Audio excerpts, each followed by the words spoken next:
I was 18 years old when I got married. I belonged to a very conservative family, a Baloch family, where good daughters never say no to their parents. My father wanted me to get married, and all I said was, if that makes you happy, I'll say yes. And of course, it was never a happy marriage. Just about after 2 years of getting married, about 9 years ago, I met a car accident. Somehow my husband fell asleep and the car fell in the ditch. He managed to jump out, saved himself. I'm happy for him. But I stayed inside the car and I sustained a lot of injuries. The list is a bit long. Radius ulna of my right arm were fractured. The wrist was fractured. Shoulder bone and collarbone were fractured. My whole rib cage got fractured. But that injury that changed me and my life completely was the spine injury.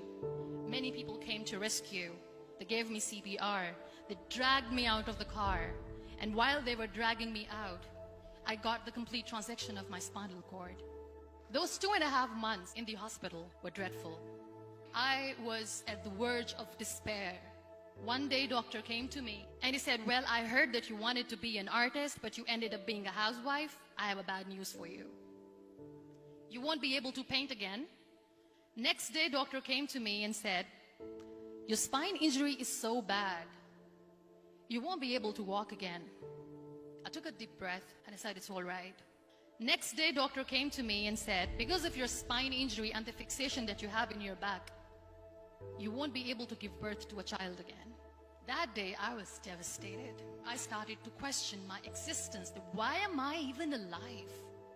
So what kept me going was, one day I asked my brothers, I know I have a deformed hand, but I'm tired of looking at these white walls in the hospital and wearing these white scrubs.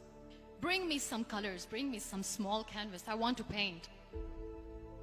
So the very first painting I made was on my deathbed, where I painted for the very first time. What an amazing therapy it was. Without uttering a single word, I could paint my heart out. I could share my story.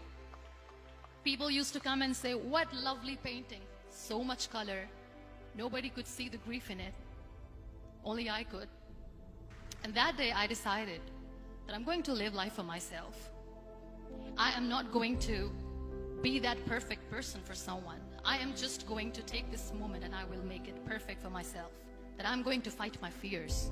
So I wrote down one by one all those fears. And I decided that I'm going to overcome these fears one at a time. You know what was my biggest fear?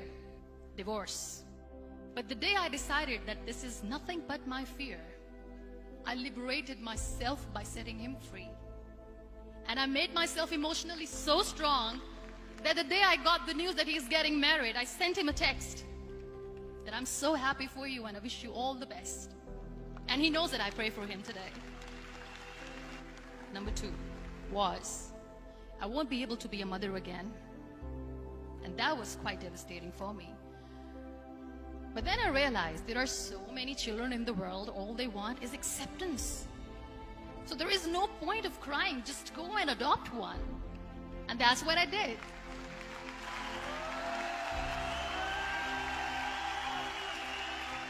I gave my name in different organizations, different orphanages, and I waited patiently.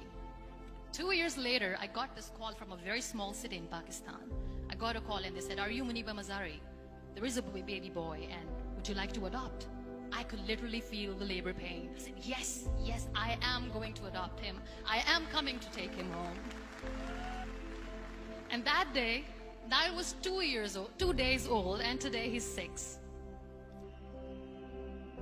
You know, when you end up being on the wheelchair, what's the most painful thing? People think that they will not be accepted by the people because we, in the world of perfect people, are imperfects. So I decided to appear more in public. I started to paint. I have done a lot of modeling campaigns. I decided that I'm going to join the national TV of Pakistan as an anchor person. I became the National Goodwill Ambassador for UN Women Pakistan, and now I speak for the rights of women, children. I was featured in BBC 100 Women for 2015. I'm one of the Forbes 30 under 30 for 2016. So when you accept yourself the way you are, the world recognizes you. It all starts from within. We have this amazing fantasy about life. This is how things should work. This is my plan. It should go as per my plan. If that doesn't happen, we give up. I never wanted to be on the wheelchair. Never thought of being on the wheelchair. This life is a test and a trial, and tests are never supposed to be easy. So when you're expecting ease from life, and life gives you lemons, then you make the lemonade, and then do not blame life for that. It is okay to be scared. It is okay to cry. Everything is okay, but giving up should not be an option. They always say that failure is not an option. Failure should be an option, because when you fail, you get up, and then you fail, and then you get up, and that keeps you going. Embrace each and every breath that you are taking. Celebrate your life. Live it. Don't die before your death. Real happiness lies in gratitude. So be grateful, be alive, and live every moment.